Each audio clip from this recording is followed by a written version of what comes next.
Hey everyone, North Central here again. Thanks for tuning in. As always, it is appreciated. For those of you who've been around for a while, you know I do a little bit of dehydrating. For those of you that are new to the channel, thank you for subscribing. I went ahead and dehydrated some more peas and corn, and I realized that I didn't show you how exactly I go about storing it into containers. So I'm going to do that. I'm going to bring the camera in just a little bit closer and give you a bird's eye view. Alright guys, here we are. Got my peas, got my corn, and I just stuck them in a Ziploc bag here to make sure that no moisture or anything would get them. I actually dehydrated these just a couple of days ago, and I didn't want moisture to get back in them, so I stuck them in these Ziploc bags here until I got good and ready to go ahead and put them into containers. This is just a mason jar, regular little mason jar, and you can use these no problem. You know, it got the lid. You put it in there and you put your oxygen absorber in it, and it actually makes a seal and keeps good in and inside a mason jar. The only thing that I don't like about these is if they would happen to fall and hit the floor, they're going to shatter more than likely, and then you got a bunch of glass and stuff on your hands. So I don't really like using these a lot.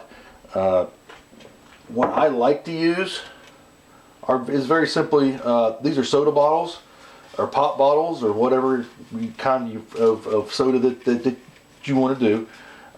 Water bottles, I don't like using water bottles because they're not the same thickness of plastic, and they crinkle and crunch up a lot, and the food that you stored in them, when the air is brought out of it, this will actually go in and compress, and the food can actually punch holes through a water bottle. So I use the soda bottles.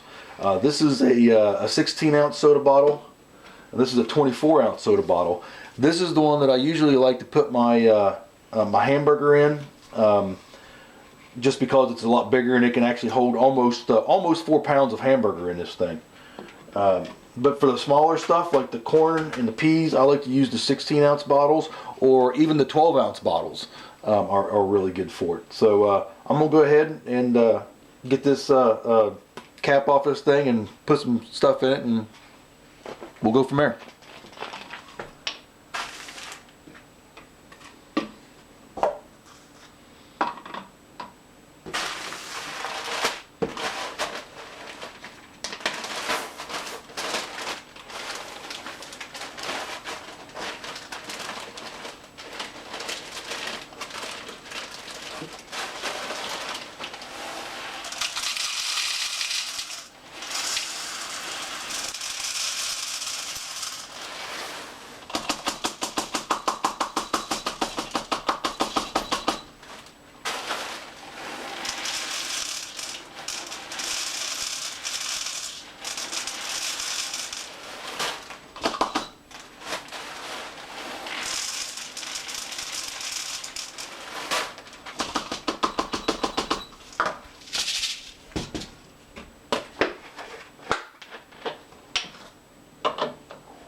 And now we're going to do the peas.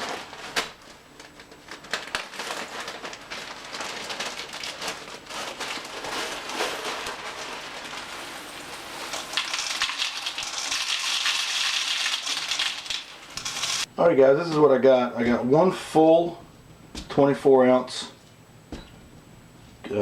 bottles, and then this is what was left over. And these, I won't put oxygen absorbers in these. What I'll do is I'll just take these and use these in soups or something like that as soon as I can. But these two are ready to go away, and I'm going to estimate that this is somewhere around, this was 4 pounds of, well, this was 4 pounds of peas and this was 4 pounds of corn, And I'm going to say I've got probably about 3.5 pounds of peas in here and probably about 3 pounds of corn in here. So what I do is I use these. These are oxygen absorbers. These are 200cc oxygen absorbers. And I like to order them where they send them in 20 in a pack like this. They have a little pill looking thing in here that's red, and you can tell if this package has been punctured, because the red pill there will actually turn blue if it's not any good anymore. But I like them where they send them in a package of 20 like this, because whenever you cut this, of course, you're going to put oxygen into them, and unless you use all 20, then they're going to go bad. Unless you put them in something else, this is what I will do, since I'm only going to use a couple out of this for these two. So let me go ahead and open this up. Okay, so the package is open up, and I'm going to take one of these. Actually, I'm going to take two of these. 1, 2, 3, 4 for each one. And I do that just for a little bit of added security. One would probably be enough. And I stick them right there at the top like that, and I simply put the lid on. Again, I kind of fold them in half like that. Stick them in there at the top, and the reason I do this is so I can grab a hold of them and pull them out whenever I'm going to be using what's in here. And put the lid on it. And I put the lid fairly tight.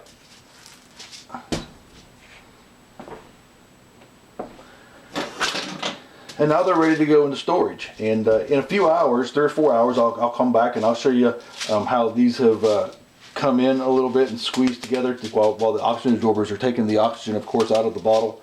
And we'll go through that. For right now, I got to reseal these back up.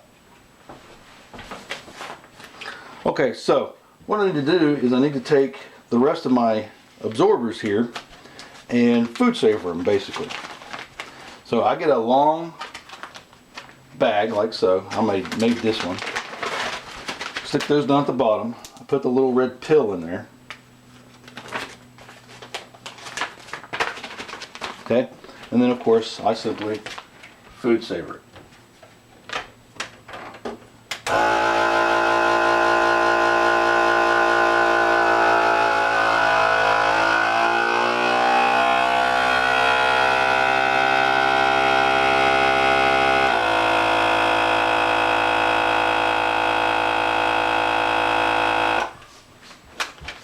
That's that. Ready to go back in the cabinet.